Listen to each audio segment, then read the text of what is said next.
ശാന്തസമുദ്രത്തിലെ ഭൂമധ്യരേഖാ മേഖലയിൽ സമുദ്രോപരിതല താപനില അസാധാരണമായി ഉയരുന്ന എൽനിനോ പ്രതിഭാസം അതിവേഗത്തിൽ ശക്തിപ്പെടുന്നതായി വിവിധ കാലാവസ്ഥാ നിരീക്ഷണ ഏജൻസികളും പ്രവചന മാതൃകകളും സൂചിപ്പിക്കുന്നു. ഈ സാഹചര്യത്തിൽ കേരളം അടുത്ത മാസങ്ങളിൽ സാധാരണയിൽ നിന്ന് വ്യത്യസ്തമായ കാലാവസ്ഥാ മാറ്റങ്ങൾ നേരിടേണ്ടി വരുമെന്ന ആശങ്ക ശക്തമാവുകയാണ്. ശാന്തസമുദ്രത്തിലെ സമുദ്രോപരിതല താപനില ഇനിയും ഉയരുമെന്നാണ് അന്താരാഷ്ട്ര കാലാവസ്ഥാ പ്രവചന മാതൃകകൾ നൽകുന്ന സൂചന. ഇതോടെ എൽനിനോയുടെ ശക്തി വരും മാസങ്ങളിൽ കൂടുതൽ വർദ്ധിക്കുമെന്നും അതിന്റെ പ്രത്യാഘാതം ഇന്ത്യയുടെ തെക്കൻ സംസ്ഥാനങ്ങളിൽ ഉൾപ്പെടെ വ്യാപകമായി അനുഭവപ്പെടുമെന്നും നിരീക്ഷകർ ചൂണ്ടിക്കാട്ടുന്നു. പ്രത്യേകിച്ച് കേരളത്തിലെ മഴയുടെ വിതരണത്തിലും താപനിലയിലും കാലാവസ്ഥാ വ്യതിയാനങ്ങളിലും ഈ പ്രതിഭാസം വ്യക്തമായ സ്വാധീനം ചെലുത്താൻ സാധ്യതയുണ്ടെന്നാണ് വിലയിരുത്തൽ. 1997-98 കാലഘട്ടത്തിൽ ലോകമെമ്പാടും കടുത്ത കാലാവസ്ഥാ വ്യതിയാനങ്ങൾക്ക് കാരണമായ അതിശക്തമായ എൽനിനോയോട് താരതമ്യപ്പെടുത്താവുന്ന തരത്തിലാണ് ഇത്തവണയും പ്രതിഭാസം ശക്തിപ്പെടുന്നതെന്നാണ് സൂചന. ആ വർഷങ്ങളിൽ ലോകത്തിന്റെ പല ഭാഗങ്ങളിലും കടുത്ത വരൾച്ചയും അതിശക്തമായ മഴയും താപതരംഗങ്ങളും അനുഭവപ്പെട്ടിരുന്നു.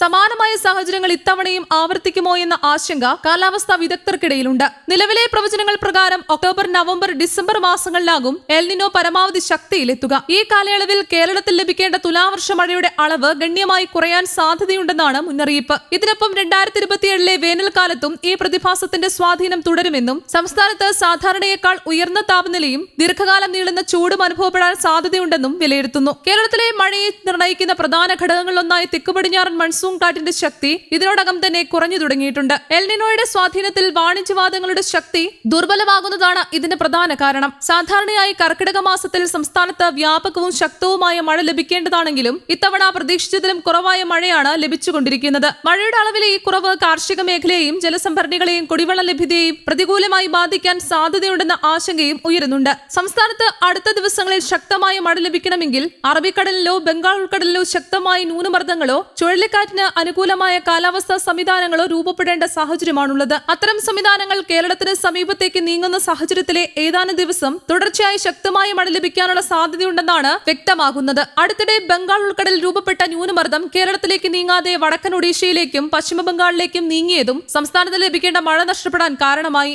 ഈ ന്യൂനമർദ്ദത്തിന്റെ സ്വാധീനത്തിൽ പടിഞ്ഞാറൻ കാറ്റുകളുടെ പ്രധാന പ്രവാഹം മധ്യഭാരത ഭാഗങ്ങളിലേക്ക് ആകർഷിക്കപ്പെട്ടതോടെ കേരളത്തിലേക്ക് ആവശ്യമായ ഈർപ്പമുള്ള കാറ്റ് എത്തിച്ചേരാതെയായി. ഇതും സംസ്ഥാനത്തെ മഴയുടെ തീവ്രത കുറയാൻ കാരണമായ പ്രധാന ഘടകങ്ങളിലൊന്നായി വിലയിരുത്തപ്പെടുന്നു. വരും ആഴ്ചകളിലും വ്യാപകവും ശക്തവുമായ മഴയ്ക്ക് അനുകൂലമായ വ്യക്തമായ അന്തരീക്ഷ സൂചനകൾ നിലവിൽ കാണുന്നില്ല. മഴ കുറഞ്ഞ സാഹചര്യത്തിൽ സംസ്ഥാനത്തിന്റെ വിവിധ ജില്ലകളിൽ പകൽ സമയ താപനില സാധാരണയേക്കാൾ 3 മുതൽ 4 ഡിഗ്രി സെൽഷ്യസ് വരെ ഉയർന്ന നിലയിലാണ് രേഖപ്പെടുത്തുന്നത്. രാത്രികാല താപനിലയിലും കുറവ് അനുഭവപ്പെടാതെ വരുന്നതിനാൽ ചൂടിന്റെ അസ്വസ്ഥത വർദ്ധിക്കാനിടയുണ്ട്. കാലവർഷം ദുർബലമാകുന്നതോടെ അറബിക്കടലിന്റെ ഉപരിതല താപനിലയും ഉയർന്ന നിലയിൽ തുടരുമെന്നാണ് വിലയിരുത്തൽ. ചൂടേറിയ സമുദ്രജലം അന്തരീക്ഷത്തിലേക്ക് കൂടുതൽ ഈർപ്പം നൽകുകയും അതുവഴി ഇടിമിന്നലിന് അനുകൂലമായ മേഘങ്ങൾ വേഗത്തിൽ രൂപപ്പെടുകയും ചെയ്യാം. ഇതിന്റെ ഫലമായി സംസ്ഥാനത്ത് എല്ലാ ഭാഗങ്ങളിലും മഴ ലഭിക്കുന്നതിനു പകരം ചില പ്രദേശങ്ങളിൽ മാത്രം വളരെ കുറഞ്ഞ സമയത്തിനുള്ളിൽ അതിശക്തമായ മഴയും ഇടിമിന്നലും കാറ്റും അനുഭവപ്പെടുന്ന സാഹചര്യം ഉണ്ടാകാമെന്നാണ് വിദഗ്ധരുടെ മുന്നറിയിപ്പ്. ഇത്തരം ഒറ്റപ്പെട്ട അതിതീവ്ര മഴ നഗരപ്രദേശങ്ങളിൽ വെള്ളക്കെട്ടിനും ചെറുകിട വെള്ളപ്പൊക്കത്തിനും മണ്ണിടിച്ചിലിനും ഇടയാക്കാനുള്ള സാധ്യതയും നിലനിൽക്കുന്നു. മഴയുടെ കുറവ്, ഉയർന്ന താപനില, ജലലഭ്യതയിലെ സമ്മർദ്ദം, കാർഷിക മേഖലയിൽ ഉണ്ടാവുന്ന തിരിച്ചടി,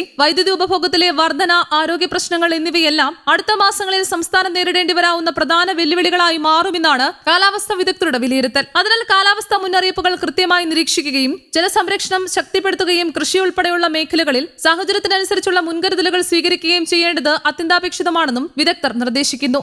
ന്യൂസ് ഡെസ്ക്, കേരള കൗമുദി.